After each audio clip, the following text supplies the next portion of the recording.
जी हां दोस्तों, बड़ी खबर निकलकर सामने आ रही है। पिनाका वीएस बैरा कटार।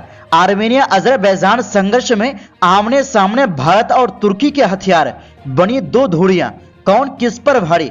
वहीं अगली खबर में आपको बताएंगे, गाजा में होगा युद्ध विराम। यूएनएससी में इस मुस्लिम देश ने लाया प्रस्ताव, इजरायल के लिए फैसले की घड़ी, क्या करेगा अमेरिका। इसी के साथ आपको बताएंगे, रूस बना रहा स्पेस का परमाणु हथियार, एक धमाके से खराब होगी अमेरिका की सैटेलाइट, इंटरनेट हो जाएगा खत्म।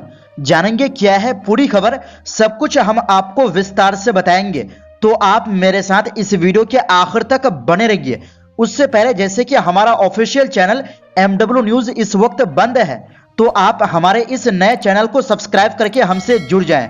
तो बिना टाइम लेते हुए बात करते हैं खबरों की। जी हां दोस्तों, आर्मेनिया और अजरबैजान के बीच युद्ध का खतरा मंडरा रहा है। ऐसे में भारतीय और तुर्की के हथियारों के आमने सामने होने की आशंका भी बढ़ गई है। आर्मेनिया ने खुफिया रिपोर्ट के हवाले से दावा किया है कि तुर्की और पाकिस्तानी हथियारों से लैस अजरबैजान पूर्ण पैमाने पर युद्ध की योजना बना रहा है। ऐसे में आर्मेनिया भारतीय और फ्रांसीसी हथियारों के दम पर अजरबैजान का मुकाबला करने की तैयारी में जुटा है। हाल में ही अजरबैजान के साथ सीमा पर हुई झड़पों में 4 आर्मीनियाई सैनिकों की मौत हुई है। सितंबर 2023 में अजरबैजान ने ऐसी ही एक गुपचुप सैन्य ऑपरेशन कर नागोर्नो काराबाग के आर्मीनियाई आबादी वाले क्षेत्र पर कब्जा कर लिया था। इससे करीब 10 लाख लोगों का विस्थापन हुआ, जिनमें से ज्यादातर आर्मेनिया में शरणार्थी के तौर पर आकर बसे। नागोर्नो काराबाग क्षेत्र को अंतर्राष्ट्रीय स्तर पर अजरबैजान के हिस्से के रूप में मान्यता प्राप्त है, लेकिन इसका एक बड़ा हिस्सा आर्मेनियाई प्रशासन के अधीन है।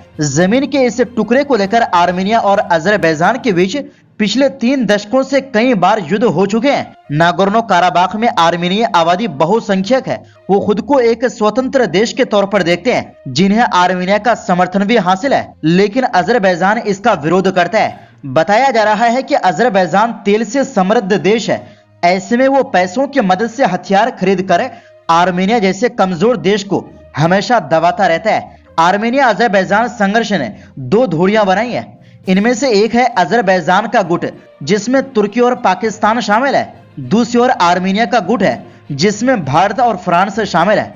आर्मेनिया ने हाल में ही भारत से Pinaka multi barrel rocket launcher MBRL और आकाश एयर डिफेंस सिस्टम की खरीदी की है। इनका मुकाबला अजरबैजान के तुर्की से खरीदे गए बैराकटार TB2 और एकेंसी ड्रोन से हो सकता है। यूरेशियन टाइम्स की रिपोर्ट के अनुसार आर्मेनिया के साथ सीमा पार से गोलीबारी की छिटपुट घटनाओं के बीच अजरबैजान के राष्ट्रपति इल्हाम अलीव ने हाल में ही अजरबैजानी वायुसेना की UAV अकादमी की विजिट की।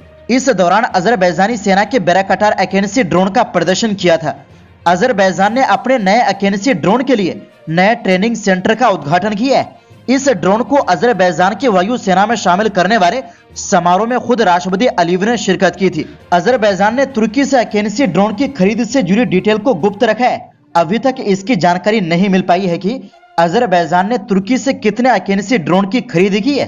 अजरबैजान उन पहले कुछ ग्राहकों में शामिल था जिसने तुर्की के बैराकटार TB2 ड्रोन की खरीद की थी। बैराकटार एकेंसी ड्रोन हवा में काफी ऊंचाई पर उड़ सकता है। ये ड्रोन हवा से हवा और हवा से जमीन पर कई तरह की मिसाइलें भी दाग सकता है।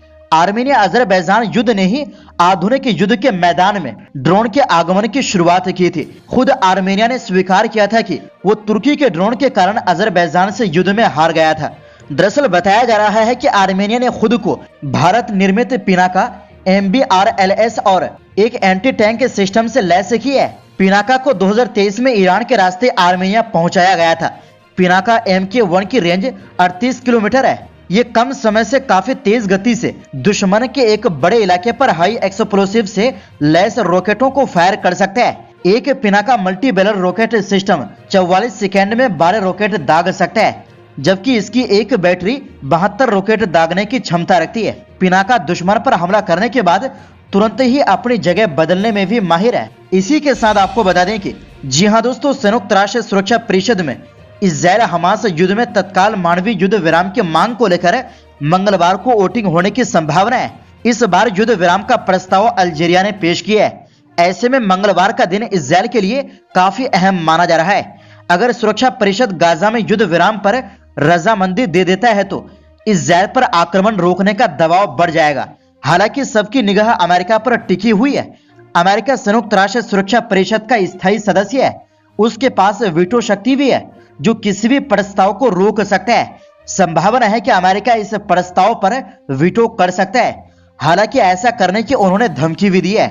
अल्जीरिया ने 2 हफ्ते से अधिक समय पहले संयुक्त राष्ट्र सुरक्षा परिषद में गाजा में युद्ध विराम को लेकर एक प्रारंभिक मसौदा पेश किया था, लेकिन संयुक्त राष्ट्र में अमेरिकी राजदूत लिंडा थॉमस ग्रीनफील्ड ने तुरंत कहा कि यह घटना युद्ध विराम के उद्देश्य से संवेदनशील वार्ता को खतरे में डाल सकता है। राजनयिकों ने कहा कि अल्जीरिया ने शनिवार को अनुरोध किया कि सुरक्षा परिषद मंगलवार को मतदान करे।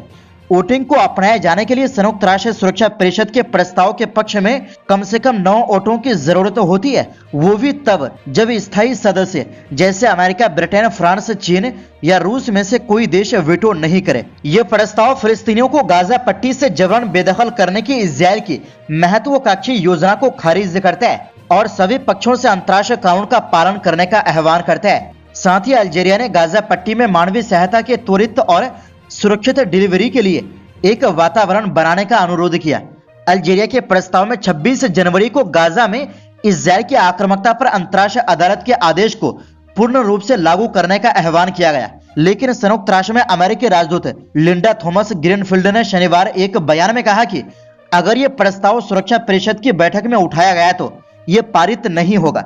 उन्होंने कहा अमेरिका इस प्रस्ताव का समर्थन नहीं करेगा। दरअसल अमेरिका परंपरागत रूप से अपने सहयोगी इजराइल को संयुक्त राष्ट्र की कार्रवाई से बचाता रहा है और 7 अक्टूबर के बाद से पहले ही सुरक्षा परिषद की कार्रवाई पर 2 बार वीटो कर चुका है। हालांकि अमेरिका ने गाजा को मानवीय सहायता बढ़ाने को लेकर सहमत है। अमेरिकी सरकार गाजा युद्ध विराम के लिए बातचीत में मिस्र और फ्रांस के साथ शामिल हो गई है, जबकि अल्जीरिया के युद्ध विराम प्रस्ताव को वीटो करने की धमकी दी है। इससे फिलिस्तीन मुद्दे पर अमेरिका की 2 तरफा नीति स्पष्ट हो गई है। इसी के साथ आपको बता दें कि जी हां दोस्तों, आज के समय अंतरिक्ष में किसी भी सैटेलाइट को तबाह करने के लिए मिसाइल है। धरती से एक मिसाइल अंतरिक्ष में जाकर सैटेलाइट तबाह कर सकता है। इस बीच खबर आई है कि रूस एक परमाणु अंतरिक्ष हथियार बनाने में जुटा है जो विस्फोट होने पर ऊर्जा की विशाल लहर पैदा करेगा, जिससे सैटेलाइट तबाह हो जाएगी।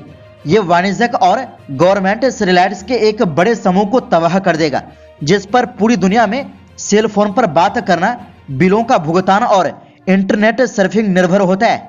CNN की रिपोर्ट के मुताबिक अमेरिकी खुफिया जानकारी से जुड़े सूत्रों ने इसके बारे में बताया। अमेरिकी हाउस इंटेलिजेंस कमेटी के अध्यक्ष माइकल टर्नर ने बुधवार को एक बयान में कहा कि उनके पैनल के पास गंभीर राष्ट्रीय सुरक्षा खतरे के बारे में जानकारी थी। शुक्रवार तक राष्ट्रपति बाइडेन ने सार्वजनिक रूप से पुष्टि की थी कि टर्नर एक नई रूसी परमाणु एंटी सैटेलाइट क्षमता का जिक्र कर रहे थे। हालांकि अधिकारियों ने खुफिया जानकारी का हवाला देते हुए इस पर आगे चर्चा से इनकार कर दिया। हथियार अभी भी बनाया जा रहा है, फिलहाल वो कक्षा में नहीं है। रिपोर्ट्स के मुताबिक अधिकारियों ने कहा कि अगर इसका इस्तेमाल किया जाता है तो ये परमाणु हथियारों के इतिहास में सबसे खतरनाक समय होगा। ये रोजमर्रा के जीवन में ऐसी मुश्किलें पैदा कर सकता है जिसकी भविष्यवाणी मुश्किल है। इस तरह के हथियार आमतौर से अंतरिक्ष विशेषज्ञों की ओर से परमाणु EMP के रूप में जाने जाते हैं। ये इलेक्ट्रोमैग्नेटिक एनर्जी और अत्यधिक आवेशित कणों की बाढ़ ले आते हैं जो पृथ्वी के चारों ओर घूम रहे उपग्रहों को बाधित करेगा। बाइडेन ने शुक्रवार को इस बात पर जोर दिया कि रूस जो कर रहा है उससे अमेरिका या दुनिया में कहीं भी लोगों के लिए कोई परमाणु खतरा नहीं है। उन्होंने कहा वो जो कुछ भी कर रहे हैं या करेंगे अंतरिक्ष से जुड़ा है, संभावित रूप से वो सैटेलाइट्स को नुकसान पहुंचाएंगे। तो दोस्तों, इस पूरी रिपोर्ट के बारे में आपकी क्या राय है? अपनी राय कमेंट बॉक्स में जरूर दें। इस वीडियो में बस इतना ही।